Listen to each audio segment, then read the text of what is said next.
Oke, balik lagi di channel Baba Education. Nah, di video kali ini kita akan membahas salah satu case terkait dengan instrumen keuangan. Jadi, diminta adalah untuk mengidentifikasi dan mengklasifikasikan sesuai dengan eh, konsep yang ada di PSK kalau nggak salah di PSK 71 ya, instrumen keuangan.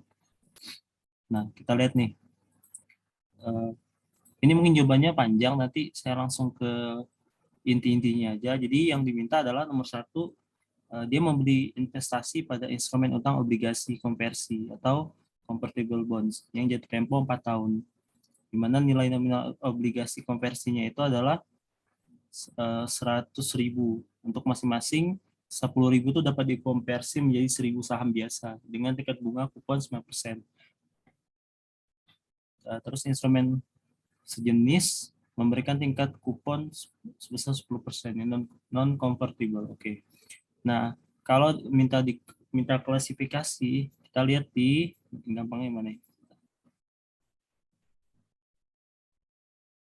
Ini oke. Nah, kita lihat nih klasifikasinya, intinya adalah harus melalui dua tahap tes, dua uji tes. Yang pertama adalah tes SPPI atau tes arus kas pokok dan bunga, ya, di mana adalah suatu instrumen itu bertujuan untuk memenuhi arus kas kontraktual dalam rangka pemenuhan pokok dan bunga saja. Kemudian setelah lulus tes SPPI nanti akan masuk ke tes model bisnis. Di model bisnis ini adalah akan dibahas arus kas uh, kontraktual dari instrumen itu kategorinya seperti apa gitu. Maksudnya ada yang tujuan instrumen keuangan model bisnisnya adalah untuk arus kas kontraktual saja. Jadi kayak contoh adalah nilai kita ada piutang yang hanya kita kolek sampai dengan jatuh tempo. Jadi tidak tidak kita ubah dalam bentuk lain. Ada juga untuk yang jenis kedua. Nah, untuk yang jenis pertama tadi itu masuk ke defaultnya adalah biaya perolehan diamortisasi. Kemudian untuk yang tahap kedua, ya, yang jenis kedua itu ada instrumen yang dia dijual, dan mungkin ini karena satu instrumen itu beberapa beberapa apa ya, beberapa, jadi dalam misalkan piutang ada berapa jenis piutang gitu ya, entah dari umur dan sebagainya. Nah, itu ketika itu ada arus kasnya itu untuk dijual atau dijual dan dikolek, ya, jadi dia bisa opsional. Jadi ketika ada opsi-opsi seperti itu otomatis masuk ke defaultnya adalah FVOCI nanti pengukurannya. Nah, terus selain dari kedua kategori ini, artinya dia hanya eh, fokus ke jual saja, maka dia tidak termasuk ke dalam dua ini. Nanti masuknya adalah ke FVTPL. Sama tadi yang ketika dia tidak lulus tes SPPI, dia akan masuk ke FVTPL. Ini untuk yang instrumen utang. Nah, terus untuk instrumen yang lain seperti saham yang di bawah kepemilikan 20%, atau yang kalau kita bilang ya tidak memiliki pengaruh signifikan, maka itu otomatis ke FVTPL. Jadi mungkin untuk tujuan jangka panjang nanti dilihat lagi di konsep di PSK 71-nya. Yang terakhir adalah ekuitas. Ekuitas itu nanti juga dilihat dia apakah tujuannya diperdagangkan atau tidak. Tidak. Ketika diperdagangkan, ya dia masuk ke FVTPL. Ketika dia tidak, nah maka defaultnya adalah FVOCI. Nah, kita langsung masuk ke contoh tadi. Convertible bond itu kalau kita ukur ya, sebenarnya tuh secara instrumen ya dia tidak termasuk ke dalam ini. Jadi dia eh, karena mesti munculnya opsi saham ya, opsi saham yaitu jadi di awal itu dia sudah secara instrumen dia sudah nge-state kalau ini bisa dikonversi, maka itu jadi sudah tidak apa ya, arus kas kontraktualnya itu tidak hanya fokus pada pokok dan bunga, tapi ada imbal hasilnya. Maka di sini bisa kita katakan dia tidak lolos SPPI. instrumen keuangan PSAK 1 kan? Iya. PSAK 1 414.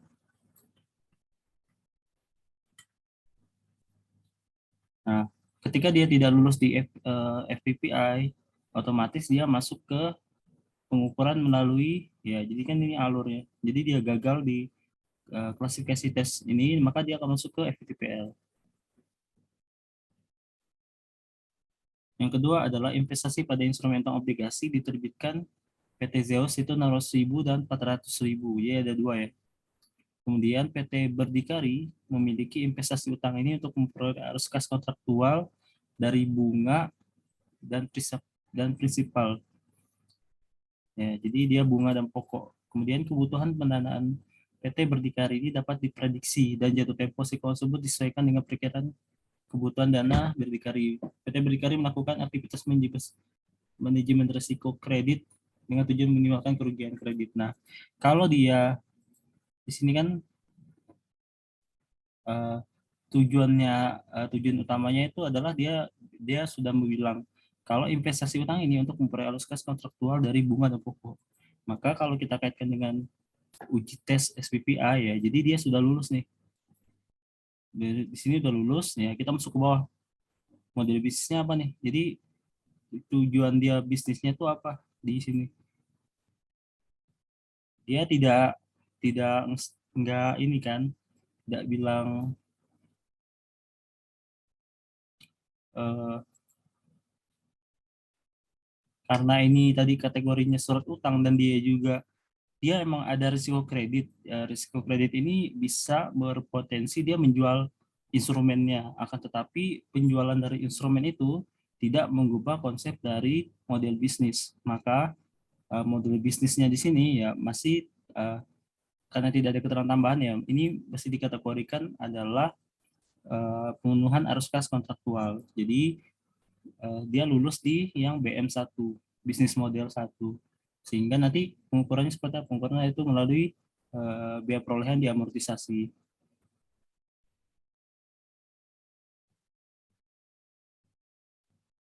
Nah, dan yang ketiga, jadi yang ketiga ini dia punya dua piutang usaha dari dua segmen. Jadi ada dua segmen operasi ya, segmen A, segmen B. Piutang usaha dari segmen A itu jangka waktunya 20 hari. Kemudian segmen A ini, sorry, jadi segmen A ini piutang tak tertagihannya rendah. Terus yang B ini dimasukkan dalam skema transaksi sekuritas aset sebagai salah satu mekanisme pendanaan. Transaksi ekuitas aset piutang ini jauh lebih panjang daripada piutang segmen A. Pengaturan anjak piutang mengakibatkan perhentian pengakuan. Nah, kalau di sini kita uji lagi ke tarik ke bawah ya, ke tes SPPI-nya. Nah, di sini kan dia tes SPPI-nya itu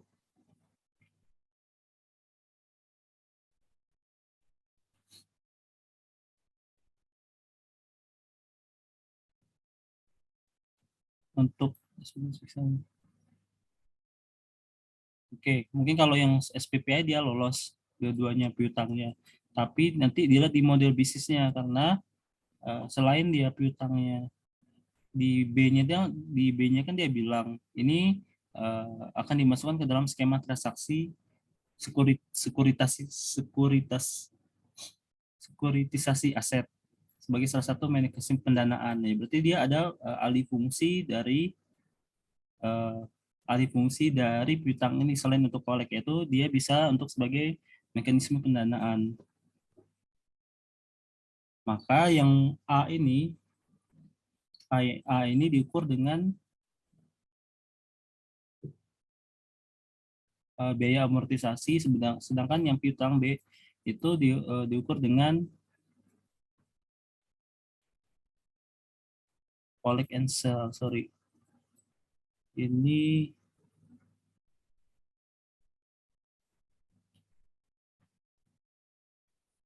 PTPL. Oh, ini dia ini hanya fokus. Jadi bukan collect, sorry. Ini bukan collect. Jadi dia hanya sales. Nah, karena dia kan bilangnya piutangnya ini akan dimasukkan dengan skema. Jadi seluruh piutang B ini akan dimasukkan ke skema. Maka si B ini nanti akan diukur dari FVTPL kan di sini. Jadi diagram ini tuh kalau tidak memenuhi atau BM1 dan BM2 ini tidak terpenuhi apabila seluruh instrumen itu adalah dikategorikan dijual. Jadi tidak ada dijual dan dibeli dan dikolek. Kalau dia dikategorikan dijual, maka dia langsung otomatis FVTPL. Nah, terus nomor 4, kita lihat nih. Jadi berdikari ini investasi saham di perusahaan yang terdaftar di pasar modal, itu sebesar 8%. Menurut penasihat investasi berdikari, estimasi imbal hasil dari saham tersebut menjanjikan perusahaan bertujuan ingin peroleh capital gain. Nah, kalau kita lihat tadi yang saya bilang sebelumnya, kalau dia saham, investasi dalam saham dengan kepemilikan kurang dari 20% atau dia tidak memiliki pengaruh signifikan yang apa ya, yang yang apa ya, yang berpengaruh gitu ya. Istilahnya kalau yang dia berpengaruh signifikan kan 20 sampai 50% gitu kan. Nah, di atas 50% itu dia nggak punya pengendalian. Nah, tapi kalau di bawah 20% dia tidak termasuk ke tidak termasuk ke ya dia langsung ke otomatis ke FVTPL.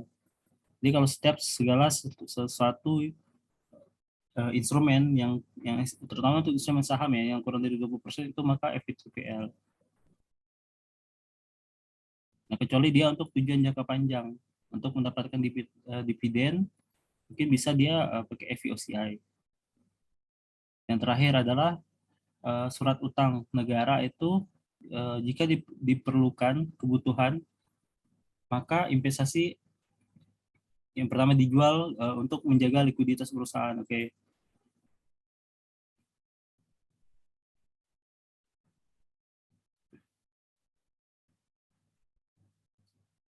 Nah, jadi kan kita lihat nih tes SPPI-nya. Kalau surat utang negara itu ya umumnya adalah surat utang otomatis dia sudah hanya untuk fokus ke pokok dan bunga. Nah, berarti kan untuk SPPI ini dia sudah memenuhi kategori terpenuhi atau lulus, maka dia lanjut ke model bisnis. Model bisnisnya ini collect and sell. Karena apa? Dia punya opsi tadi. Kan ketika dia punya opsi, oh saya bisa jual atau saya bisa hold ya. Karena ini udah jadi tujuannya dia, jadi kayak prioritas beda dengan risiko ya. Risiko itu kan dia jadi kayak nggak mau, tapi bukan orientasi awal. Nah, kalau di sini kan dia orientasi awalnya. Nah, orientasi awalnya ya dia ngasih opsi malah untuk instrumen ini ya saya bisa jual uh, untuk menjaga likuiditas. Maka itu kita pakai collect and sell. Nanti akan diukur di FVOCI.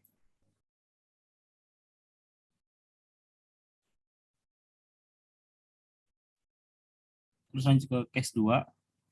Nah, di case 2 ini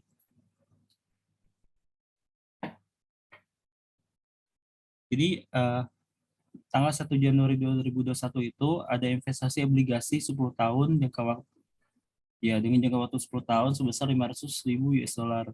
Bunganya setiap tahun, tingkat kupon obligasi dan bunga efektifnya 6%. Terus PT XYZ mengklasifikasikan investasi tersebut sebagai aset keuangan pada biaya produk diamortisasi. Oke, terus di 31 Desember ada informasi bahwa obligasi memiliki probabilitas ya default, gagal bayarnya itu yang 12 bulanan dan 0,5%. Terus loss given default itu perkiraan jumlah kerugiannya adalah 40% dan probabilitas gagal bayar untuk sepanjang umur 25%. Maka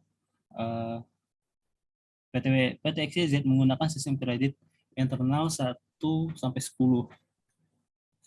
Dengan 1 menunjukkan risiko kredit terendah dan 10 menunjukkan risiko kredit tinggi. PT XYZ menganggap kenaikan kedua peringkat menunjukkan peningkatan risiko kredit yang signifikan. Terus PT XYZ memiliki kebijakan bahwa peringkat 3 ke bawah merupakan risiko terendah. Terus peringkat kredit utang obligasi ini pada 3 September adalah 3 dan di awal 1 Januari adalah 2. Berarti dia cuman selama setahun ini dia naik 1 peringkat. Ya. Kalau signifikan kan dia bilangnya naik 2 peringkat. Dia cuma 1 peringkat. Nah, hitunglah Dumbo Jurnal. Nah, ini adalah model penentuan penyisian kerugian, cadangan kerugian penurunan nilai yang menggunakan pendekatan umum. Nanti akan ada satu lagi pendekatan disederhanakan. Tapi yang di soal adalah dia pakai pendekatan umum, di mana pendekatan umum ini mungkin agak lebih kompleks karena dia diketahui ya probabilitas gagal bayarnya sama loss given default-nya. Jadi itu membutuhkan estimasi yang tepat. Nah, kemudian kita lihat kalau misalkan dia apa ya di sini. Di sini kan ada rumusnya itu eh, jadi kalau rumus untuk menghitung kerugian cadangan kerugian itu adalah pokok plus bunga dikali PD dikali LGD. Nah, sekarang kita lihat PD-nya itu PD yang mana yang kita pakai, yang 12 bulanan ataukah yang sepanjang umur. Nah, untuk menentukan 12 bulan itu sepanjang umur, kita lihat dari stakes-nya. Jadi risiko kan ada 3 tingkatan. Kalau di PSK 71 tuh dia bilang kalau dia masih dalam stake 1 ya, jadi dalam tahap 1 itu adalah yang pakai 12 bulanan. Artinya yang tahap 1 itu apa? Yang dia risiko kreditnya rendah.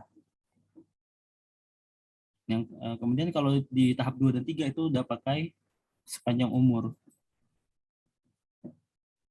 Nah, kita lihat nih PT XYZ ini ratingnya kan 1 sampai 10, 1 tuh terendah, 10 tuh yang paling tinggi. Dia bilang kalau 3 ke bawah itu masih rendah. Nah, sementara si si kredit obligasi ini dia ratingnya 3. Mungkin ini sama dengan 3. 3 ke bawah itu sama dengan termasuk 3. Berarti ini masuk dalam kategori kredit rendah. Nah, maka kalau dia kategori kredit rendah, dia pakai yang pendekatan yang 12 bulanan. Kecuali dia naik misalkan di 4 nih. Peringkatnya itu jadi 4. Itu kan udah di atas 3. Kalau udah di atas 3, ya kita pakai yang probabilitasnya ada yang 25%. Nah, ini kalau kita kalikan, ketemulah nanti 1060. Dan itu di present value kan. Nah, di present value kan jumlah jumlah kerugiannya ya kita catat rugi penurunan nilai ini beban ya, beban atau kita bisa bilang CKPN ya, beban cadangan kerugian penurunan nilai pada obligasi pada cadangan kerugian penurunan nilai sebesar 1000.